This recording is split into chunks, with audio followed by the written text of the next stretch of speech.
Bonjour et shalom à tous, frères et sœurs en Christ. J'espère que vous allez tous bien. Aujourd'hui, notre sujet va porter entièrement sur qui est Jésus. Et ce sera le titre du message d'aujourd'hui, qui sera au moins en 2 parties, voire 3 même, parce que voilà, j'ai préparé quelques petites choses, des notes, mais je pense que ça va être...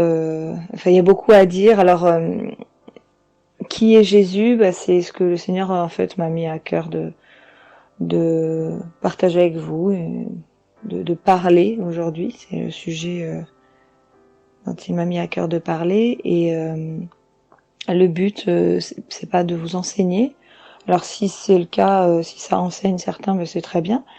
Moi, je ne me positionne pas comme une enseignante, mais en fait, c'est plus un message fortifiant. Voilà, moi ça m'a beaucoup aussi fortifié aujourd'hui en préparant ça voilà. J'espère qu'il en sera de même pour vous. Pourquoi qui est Jésus? Parce qu'en fait, je me rends compte en parlant, en échangeant comme ça avec des gens, avec des chrétiens de divers horizons, qu'on peut avoir tendance, au bout d'un certain temps de croyance, à le cloisonner en fait dans certaines cases, si on peut dire, et simplement l'appeler Seigneur, mais pas vraiment d'avoir conscience à chaque fois qu'on l'appelle Seigneur de la puissance qui peut s'en dégager. Alors, est-ce que la question c'est est-ce qu'on a bien cherché à comprendre ce que ça veut dire déjà le terme Seigneur et ce que toute cette seigneurie représente en fait dans notre vie à nous.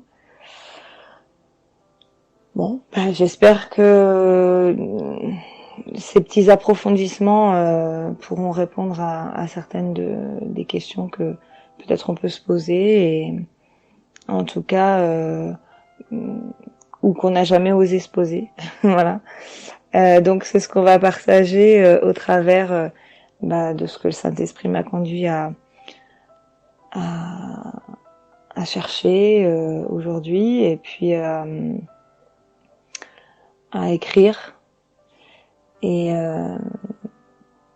je prie que ce partage, qui n'est pas un enseignement encore une fois, mais bien un message de vérité, un message pour nous donner du courage, soit une révélation pour certains, soit une puissance de vie pour d'autres, et puis que chacun puisse y puiser ce dont il a besoin. Voilà, au nom de Jésus Tout-Puissant, Amen. Voilà, donc on va avoir quand même 2 grandes parties. A priori, on va voir ce qu'il est, voilà, qui est Jésus, et qui n'est pas Jésus, si je peux dire. Donc en fait, on verra un petit peu plus tard, vers la fin, quand on aura vu un peu les grandes lignes de sa personnalité, on essaiera de voir, de démonter certains mensonges du diable, et puis certaines fausses vérités, pour expliquer ce qu'il n'est pas, en tout cas. Voilà. Donc on va démarrer avec cette partie, donc ce qu'il est en fait, ce que Jésus est fondamentalement. Alors j'ai pas mis dans l'ordre, j'ai essayé de faire un petit peu comme ça me venait. Il n'y a pas vraiment d'ordre. Je pense que Jésus représente quelque chose de bien particulier pour chacun d'entre nous, en fonction de notre histoire, du moment dans notre vie où il s'est révélé à nous. Je pense que voilà, il y a certains traits de sa personnalité qui nous parlent davantage, mais en tout cas il est tout en toute chose. Voilà. Donc on va commencer en fait par il est la source Voilà, il est la source de toute chose. Par lui, tout a commencé.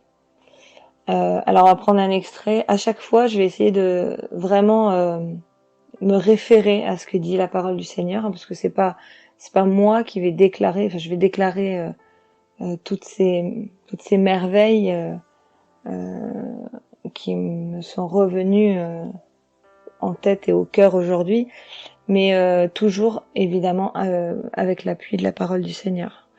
Donc, il est la source de toute chose. Et par lui, tout a commencé. Jean, 1, du verset 1er au verset 4, nous dit « Au commencement était la parole, et la parole était avec Dieu, et la parole était Dieu. Elle était au commencement avec Dieu. Toutes choses ont été faites par elle, et rien de ce qui a été fait n'a été fait sans elle. En elle était la vie, et la vie était la lumière des hommes. » Alors ce passage-là, en fait, c'est sûr que le nom de Jésus n'est pas prononcé. Mais quand on lit un petit peu la parole de Dieu, on sait que Jésus, c'est celui qui porte la parole de vie. Voilà, c'est pour ça que on dit que la Bible est une parole vivante, parce que Jésus nous transmet sa vie. La parole de Dieu a été écrite par des hommes, certes, mais inspirée par l'Esprit de Dieu, qui lui a toujours été vivant.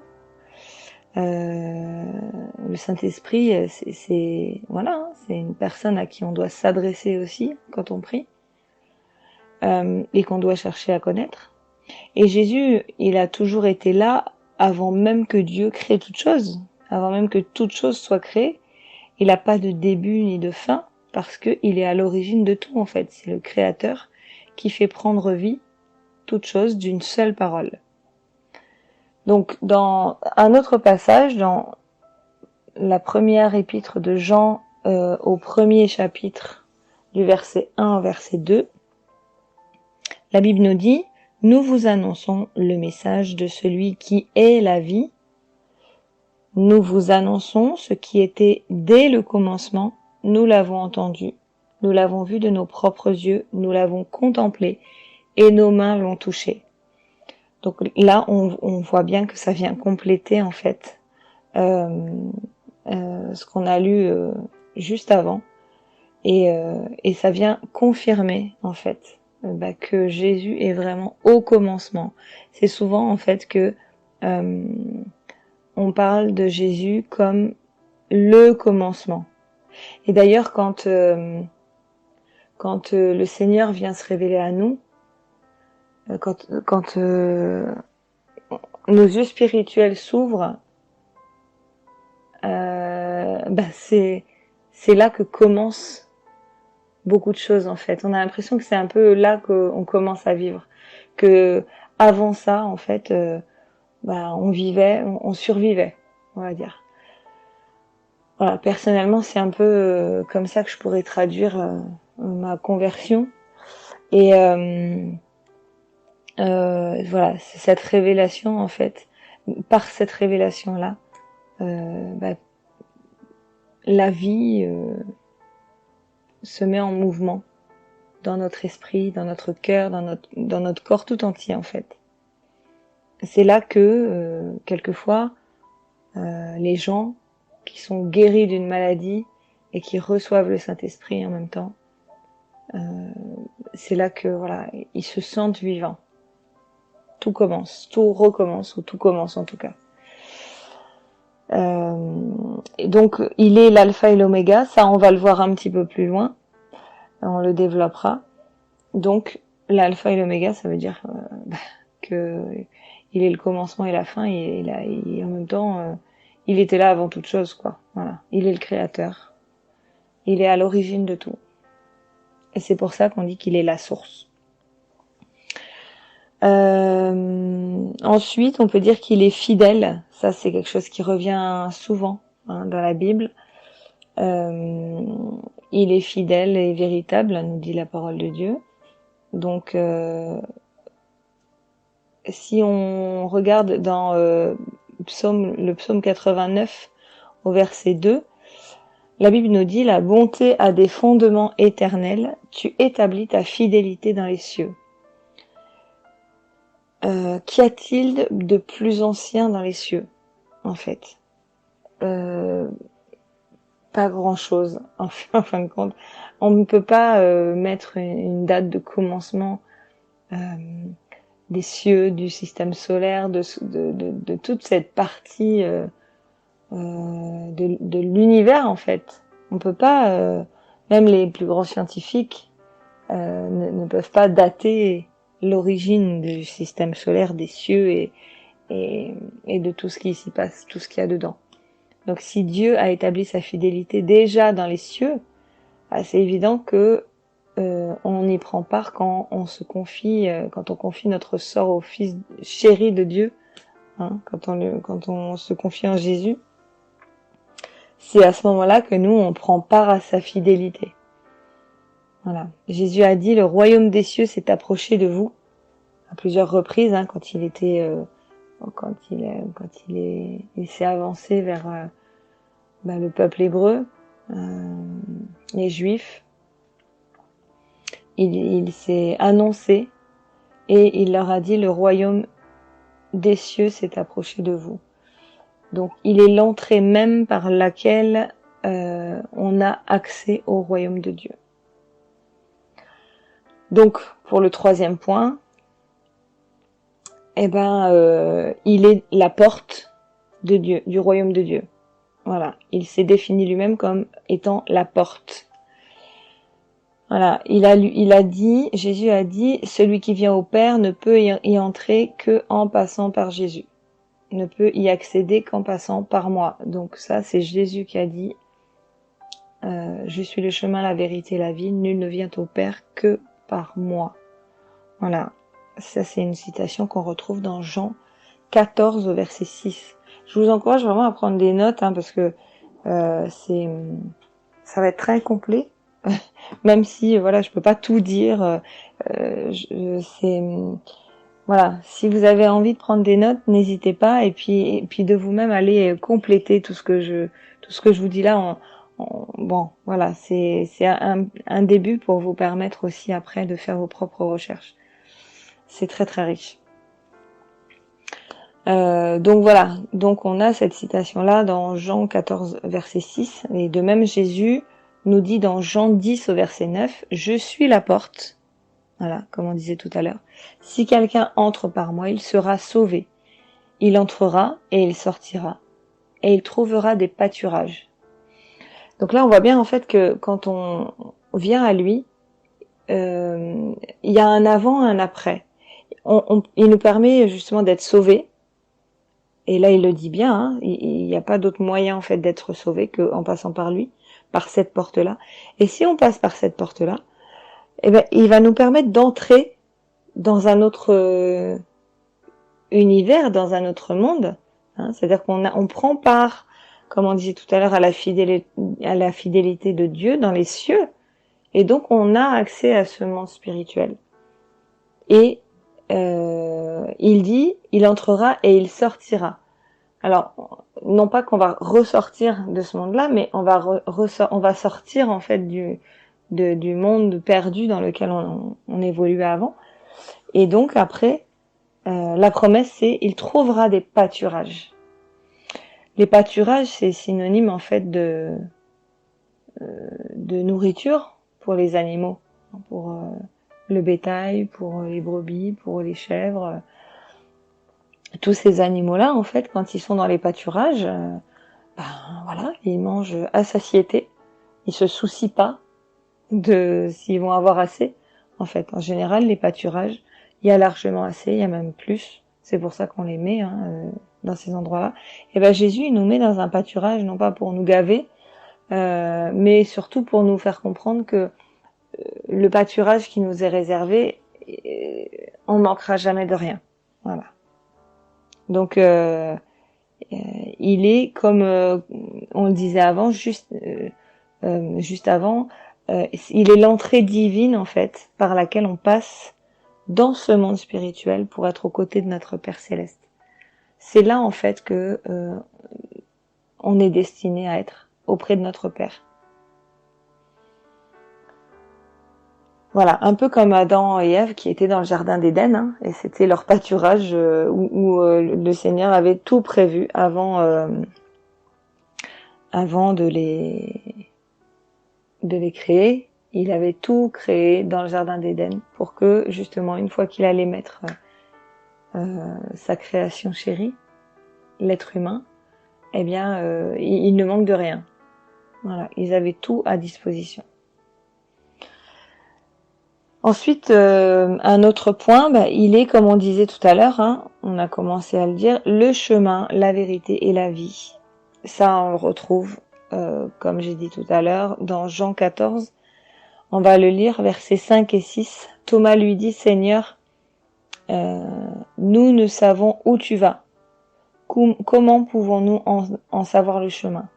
Jésus lui dit, je suis le chemin, la vérité et la vie. Nul ne vient au Père que par moi. Donc voilà, on l'a vu juste avant, Jésus se définit comme l'entrée du royaume de son Père. Et si donc on décide de le suivre, eh bien, on va plus suivre le chemin facile que le monde nous proposait jusqu'alors, mais on va pouvoir avoir le chemin qui est tracé, même si certes des montagnes vont se dresser devant nous, hein, pour nous empêcher d'accéder justement à la présence de Dieu, à son royaume, parfois même pour nous conduire à échouer, à lâcher la main du Seigneur. Et le but étant qu'on n'accède plus au salut qu'on possède en Christ. Mais celui qui est avec nous est plus fort. Il nous souffle la vie, il nous souffle la puissance de notre Père. Et par la foi, il nous permet d'avancer et de faire bouger ces montagnes-là, justement. Donc quand Thomas lui dit Seigneur, nous on sait pas où tu vas, et Jésus il dit simplement je suis le chemin. Ça veut dire suivez-moi, suivez-moi. Je suis votre lanterne. Voilà. La nuée, comme pour le peuple hébreu dans le désert, la nuée, la colonne de feu pour la nuit et la nuée le jour. Il est le chemin, notre chemin en fait. Et le but c'est de le suivre lui. Voilà, donc Jésus en fait c'est le seul qui n'a jamais eu peur et qui a déclaré qu'on pouvait faire bouger une montagne justement par la foi. C'est lui qui c'est le seul en fait à qui faire bouger une montagne n'a jamais été impossible. À nous non plus, mais c'est lui en fait qui nous a montré le chemin de ça. Donc voilà, c'est lui qui nous montre le chemin de la foi, que par la foi, on peut faire bouger nous aussi les montagnes, que par la foi, on peut aussi guérir les malades, on peut accéder à la guérison nous-mêmes, on peut justement, par la foi dans la prière, on peut ouvrir le chemin à Dieu pour qu'il puisse agir dans ce monde. 1 Jean au chapitre 1er, verset 2 nous dit « Celui qui est la vie s'est manifesté ». La vie éternelle, en fait, inconditionnelle, pour laquelle Dieu nous avait créés, en fait, nous a été manifestée en la personne de Christ. Donc, c'est lui la vie. On a vu, c'est lui le chemin, c'est lui la vie éternelle et la vie la nouvelle vie qui coule dans nos veines en fait quand on se repent et qu'on est une nouvelle personne parce que nos péchés sont pardonnés par la grâce de Dieu, en passant par Jésus, parce que nous sommes aimés de Dieu et qu'il veut qu'aucune de ses brebis ne se perde. Et puis il est la vérité, donc il est véritable. Et s'il est véritable, il est la vérité en fait. Il n'y a pas besoin de prouver que Jésus est véritable parce que tout au long des Écritures, on va retrouver des éléments qui vont nous confirmer cette affirmation. Jésus est la vérité, il est véritable. C'est la même racine de mots, Donc, s'il est la vérité, ça veut dire qu'il est véritable. Matthieu 5 au verset 18 nous dit « Car je vous le dis en vérité, tant que le ciel et la terre ne passeront point, il ne disparaîtra pas de la loi un seul iota ou un seul trait de lettre, jusqu'à ce que tout soit arrivé. » En vérité, ça c'était vraiment les paroles du Seigneur Jésus. À chaque fois qu'il disait quelque chose, il affirmait que ce qu'il disait, il n'y avait aucun mensonge qui sortait de sa bouche, c'était la vérité. Voilà. Et tout en Jésus est vérité en fait. Son existence, sa venue, sa mort et sa résurrection, tout en fait. Sa parole est certaine et véritable parce que objectivement, on voit bien que chaque prophétie, chaque chose qui a été annoncée d'avance dans sa parole s'accomplit au fur et à mesure que les temps passent, que les années, les décennies passent, mais surtout elles s'accomplissent, ces paroles-là, au temps fixé par Dieu, qui justement a la préscience de toute chose. C'est lui qui a fixé toute chose. C'est lui le maître du temps. Donc il détient la vérité et toutes ces choses qu'on ne connaît pas, qui pourtant même quelquefois, des fois on prie pour des choses et on voit pas l'accomplissement, mais on obtient déjà l'accomplissement de ces choses. Parce que quand on proclame dans nos prières les paroles qui nous sont données dans la Bible, hein, les promesses, ces paroles-là, ben on peut être sûr que elles vont s'accomplir. 1 Pierre chapitre 1er, versets 23 à 25 nous dit « Puisque vous avez été régénérés non par une semence corruptible, mais par une semence incorruptible, par la parole vivante et permanente de Dieu, car toute chair est comme l'herbe, et toute sa gloire comme la fleur de l'herbe. L'herbe sèche et la fleur tombe, mais la parole du Seigneur demeure éternellement. Et cette parole est celle qui vous a été annoncée par l'Évangile. » Donc elle demeure éternellement. Parce que quelque chose qui est faux, ça ne demeure pas éternellement. Voilà. Le diable, c'est le père du mensonge. Là, on sait très bien quel est son sort. Il a un début, il a eu un début et il aura une fin. Manifestement, c'est quand même Jésus qui aura le dernier mot. Et la seule chose en fait qui demeure éternellement, c'est la vérité du commencement en fait de toute chose. Voilà. Donc encore un point, il est le bon berger, hein, on a fait référence tout à l'heure justement aux brebis et au pâturage. Eh bien, la Bible nous dit qu'il est le bon berger, il est le berger de ses brebis. Ces brebis, Jésus a dit, mes brebis connaissent ma voix, elles l'entendent et elles me suivent. Voilà. Donc, je vais reprendre le passage en fait que j'ai lu tout à l'heure, juste avant, mais cette fois-ci, je vais aller jusqu'au verset 11. Donc, dans Jean chapitre 10, cette fois-ci, du verset 9 au verset 11. Jésus a dit, je suis la porte. Si quelqu'un entre par moi, il sera sauvé, il entrera et il sortira et il trouvera des pâturages. Le voleur ne vient que pour dérober, égorger et détruire. Moi, je suis venu afin que les brebis aient la vie et qu'elle soit dans l'abondance. Moi, je suis le bon pasteur, le vrai berger qui donne sa vie pour ses brebis. Oui, en fait, on le sait, Jésus a donné sa vie pour nous. Et toute parole, en fait, qui sort de sa bouche, qui est sortie de sa bouche, qui sort de sa parole, ce sont des paroles de vie. Il veut nous conduire, justement, comme on disait, dans les pâturages où on va trouver de l'abondance. Là, ça vient bien compléter ce qu'on avait lu tout à l'heure. Et il précise, moi, je suis le bon pasteur, le vrai berger qui donne sa vie pour ses brebis. C'est le seul, en fait, qui a été trouvé digne de d'accomplir ce sacrifice et d'aller jusqu'au bout de cette œuvre. Parce que c'est le seul qui n'a jamais péché. C'est le seul qui a aimé même ceux qui le haïssaient. Donc il l'a fait pour tout le monde en fait. On trouve beaucoup de références en fait qui sont faites à lui comme étant le berger qui prend soin de ses brebis pour justement les mener dans les pâturages en sûreté. Voilà, il nous protège.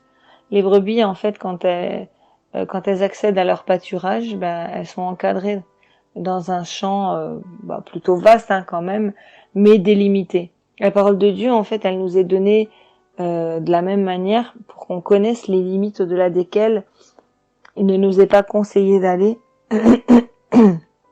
afin qu'on reste sous la protection de notre berger.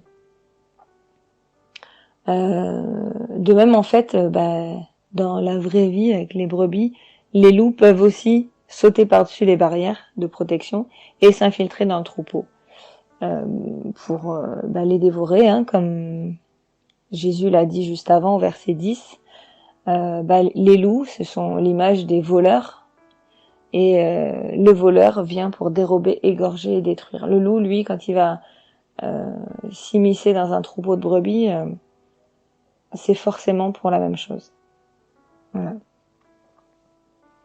Donc la Bible nous explique que spirituellement, il existe des loups ravisseurs qui vont chercher en tout temps à nous nuire, qui vont se déguiser justement en brebis pour nous égarer, nous perdre et puis même nous dévorer, dans le sens où évidemment c'est pas ils vont pas vraiment nous dévorer, mais ils vont justement dévorer tout ce qu'on possède.